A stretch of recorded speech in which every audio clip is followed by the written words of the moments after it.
مین مثل مادر، مادر یعنی ام البنین سلام الله علیها.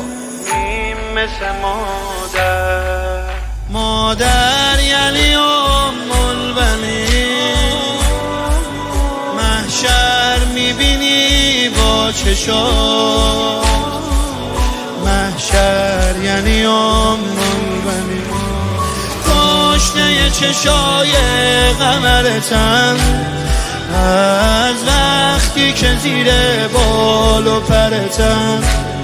تو مادر منی، مادر منی، من پسرتن، من پس ببین دوباره خوردم زمین، تو رو صدا میزنم.